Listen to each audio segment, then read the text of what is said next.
I do want to talk about the DR2 real quick because, again, this is something where I think people ask, like, well, how did they get it empty? And you're saying a DR2. Again, not all roses.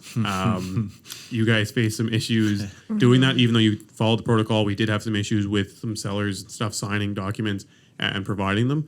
So I don't know if you guys want to talk about that a little bit. Yeah. Can I chime in with the rules first? Just for Yeah. people who don't know the Explain rules. the DR2 for us.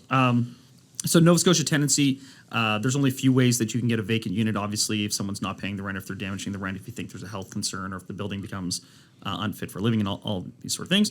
But then there's one that is the Form DR2, which is an owner's notice to occupy. When an owner or a would-be potential future owner, a purchaser, is going to own or occupy the space themselves or a member of their immediate family. And I actually looked this up the other day.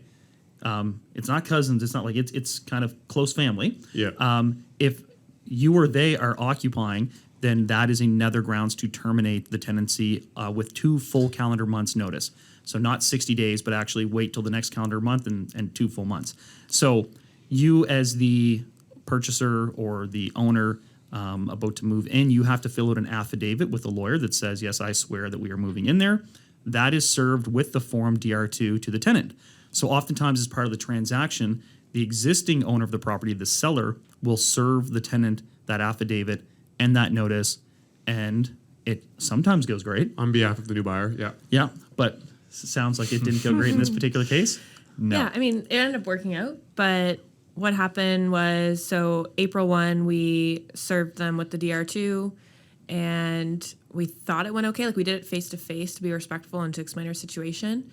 And a few weeks later, the right side seemed all good with it. They stopped paying rent. The left side, is that okay that I'm saying that? Both sides? There's no names, Okay. yeah. Yeah, no address. Left side started fighting us on it. So they basically said they wouldn't move out, blah, blah, blah. So we went to the tenancy board because we're not in the wrong here. So we went to the tenancy board and basically we negotiated for them to stay 1 extra month. Mm-hmm.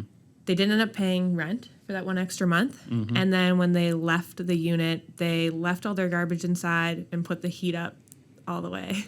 Mm-hmm. So Did that they damage it a smelled. bit too? Yeah. Oh, right. There's Yes, somebody they put a foot damaged. through a wall. Yeah. Yeah. Which is, well, actually, it's not fine because we weren't going to replace that piece of drywall, but Yeah. It's a reno, but but still, again, this is it's not all roses. Like this is No. to be expected. And to be honest, when we talked about it before you guys ever even closed on the property, like we talked about the fact that there's a chance that could happen, right? Like we Yeah. built into our plan that we were not anticipating any rents. So Yeah. any that we did get was just kind of like thumbs up, great. Yeah, But because sometimes when you give someone notice, that's the first thing they do is they're like, well, I'm not paying. Yeah. I'm not And gonna we pay my rent the expected rest of it. the time. When I was broke, I had rich habits. When I was broke, I had rich habits.